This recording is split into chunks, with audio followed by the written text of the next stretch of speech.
সবার ঐক্যমতের ভিত্তিতে 2, 3, 4 বছর থাকতে পারে, বাংলাদেশটা আসলেই যে মালয়েশিয়া হওয়ার অথবা সিঙ্গাপুর হওয়ার, একটা দক্ষিণ কোরিয়া হওয়ার যে আকাঙ্ক্ষা আমাদের মধ্যে গত 5 দশক ধরে ছিল, সেই আকাঙ্ক্ষার পথে আমরা অনেক দূর এগিয়ে যাব।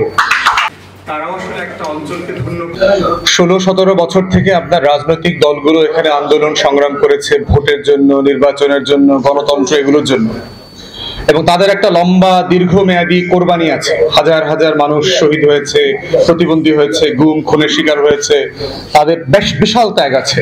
বিএনপি, ছাত্রদল, যুবদল, শিবির, জামাত, হেফাজত, বিরোধী দলের যারাই, বাম যারা রাজনীতি করেছে, রাষ্ট্র সংস্কার আন্দোলন, ইসলামী আন্দোলন বাংলাদেশ, এদের সবার একটা বড় মোটা দাগে অবদান আছে এখানে।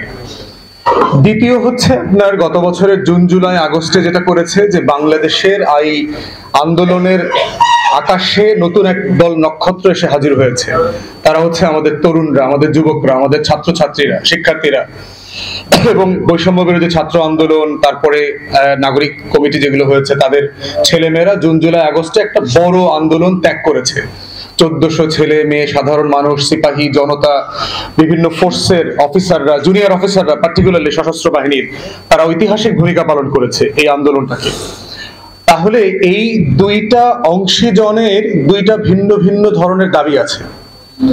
রাজনৈতিক দলগুলো 16-17 বছর ধরে বারবার বলে আসছে যে আমি ভোট চাই, নির্বাচন চাই, গণতন্ত্র চাই। কিন্তু আপনি তরুণদের আকাঙ্ক্ষাগুলো যদি পড়েন, দেয়ালে দেয়ালে, বরিশালের দেয়াল লেখনগুলো আমি পড়েছি, দেয়ালে দেয়ালে যদি পড়েন আপনি দেখবেন ওখানে অবিলম্বে নির্বাচন দাও এই কথাটা বলা নাই। ওরা বলছে যে বুকের ভেতর অনেক ঝড়, বুক পেতেছি গুলি কর, শহীদ আবু সাইদ মুগ্ধ, শেষ হয়নি যুদ্ধ, বাংলাদেশ 2 চাই, ফ্যাসিবাদী বন্দোবস্তের বিলোপ চাই, বাংলাদেশে যেন নতুন কোন ফেরাউনের জন্ম না হয়, তুমি যতবার ফেরাউন হয়ে আসবে আমি মুসার মতো আবার আবাবিল হয়ে নামবো। এই যে তরুণদের আকাঙ্ক্ষাগুলো দেখেন, এই আকাঙ্ক্ষাগুলো কিন্তু সেপারেট, কিন্তু দুইটাই হলো মর্যাদার জায়গায় সমান। রাজনৈতিক দলের আকাঙ্ক্ষা যেটা, এটা ভ্যালিড, ন্যায্য। সংস্কারের যে আলাপগুলো তরুণরা তুলছে এটাও ন্যায্য। এবং মাথায় রাখতে হবে যে বাংলাদেশের এখন 65% জনগোষ্ঠীর বয়স হচ্ছে 35-40-এর নিচে, এবং যারা কোনোদিন ভোট দেন নাই। আবার রাজনৈতিক দলগুলোর একটা বিশাল জনসংখ্যার যে সমর্থন এটা আছে। এই জন্য হচ্ছে যে আমি বোধ করি যে বাংলাদেশের অন্তর্বর্তীকালীন সরকার হচ্ছে একটা গণ অভ্যুত্থানের সরকার, এবং বাংলাদেশের ইতিহাসে কোন সরকার এত পরিমাণ জনসমর্থন, জনমত নিয়ে কোনোদিন আবির্ভূত হন নাই। এবং পারহাপস আমার দৃষ্টিতে শহীদ প্রেসিডেন্ট জিয়াউর রহমানের ওই 3-3.5 বছরের এপিসোডের পরে সবচেয়ে সফল গভর্নেন্সের এপিসোড হবে হচ্ছে প্রফেসর ইউনূসের এপিসোড।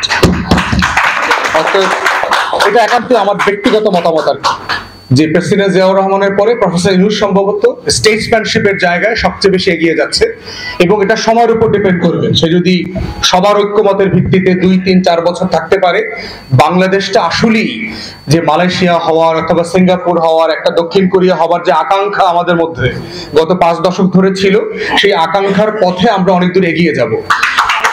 তো সেই জায়গাতে আপনার সংস্কার, বিচার, নির্বাচন, এর কোনোটাকে আমি একটার সাথে আরেকটা সাংঘর্ষিক মনে করি না।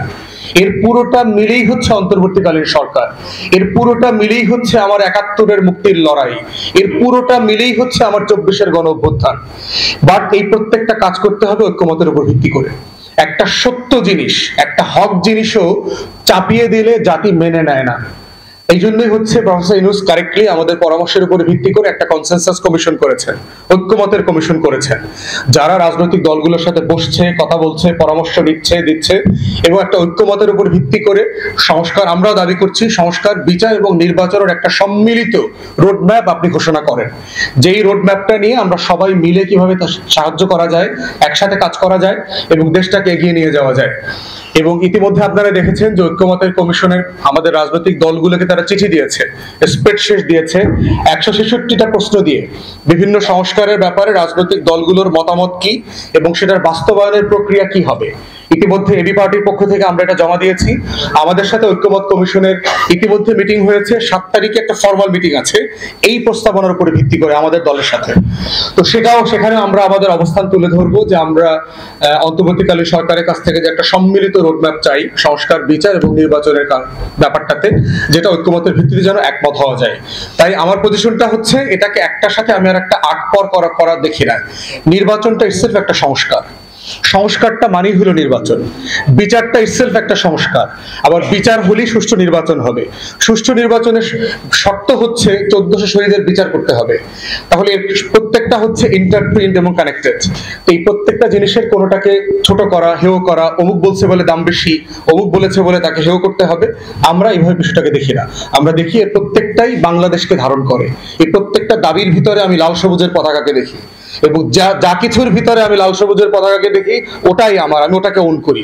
এর পুরোটাই বাংলাদেশ, এবং সেভাবেই আমরা আমাদের দেশকে এগিয়ে নিয়ে যাবো ইনশাআল্লাহ।